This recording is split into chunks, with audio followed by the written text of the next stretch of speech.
ನಾವು ಸಿದ್ಧ ಇದ್ದೀವಿ ಅಂತ ಹೇಳಿ ಇದೇ ಫ್ರೀಡಂ ಪಾರ್ಕ್ನಲ್ಲಿ ನಾವು ಮತ್ತೆ ಹೇಳ್ತೀವಿ, ಸಿದ್ದರಾಮಯ್ಯನವರೇ, ನೀವು ವಿರೋಧ ಪಕ್ಷದಲ್ಲಿದ್ದಾಗ ಇದೇ ಫ್ರೀಡಂ ಪಾರ್ಕಲ್ಲಿ ನಾವು ಧರಣಿ ಮಾಡುವಾಗ ಬಂದು ನಮ್ಮ ಹೋರಾಟವನ್ನು ಬೆಂಬಲಿಸಿ ಮಾತಾಡಿದ್ರಿ. ಇವತ್ತು ಈ ರಾಜ್ಯದ ಮುಖ್ಯಮಂತ್ರಿಗಳಾಗಿ ನಮ್ಮನ್ನು ವಿಧಾನಸೌಧಕ್ಕೆ ಕರೆದು ಮಾತಾಡಿದ್ರಿ. ಆದರೆ ನಾವು ಬಗ್ಗೋದಿಲ್ಲ. ನಿಮ್ಮ ಸರ್ಕಾರಕ್ಕೆ 2.5 ವರ್ಷ ಆಗಿದೆ, ನಮ್ಮ ಹೋರಾಟಕ್ಕೆ 3.5 ವರ್ಷ ಆಗಿದೆ. ನಾವೇ ಸೀನಿಯರು, ನಮ್ಮ ಮಾತುಗಳಿಗೆ ನೀವು ಧ್ವನಿ ಆಗಲೇಬೇಕು, ನಮ್ಮ ಹೋರಾಟ ಗೆಲ್ಲಲೇಬೇಕು. ನೀವು ಇವತ್ತು MB ಪಾಟೀಲ್ ನಿಮ್ಮ ಜೊತೆಯಲ್ಲಿರಲಿಲ್ಲ,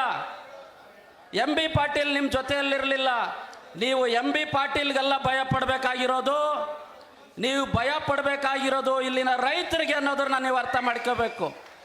MB ಪಾಟೀಲ್ ಯಾವುದೇ ಬ್ಲಾಕ್ ಮೇಲ್ಗೆ ನೀವು ಬಲಿಯಾಗಬೇಡಿ.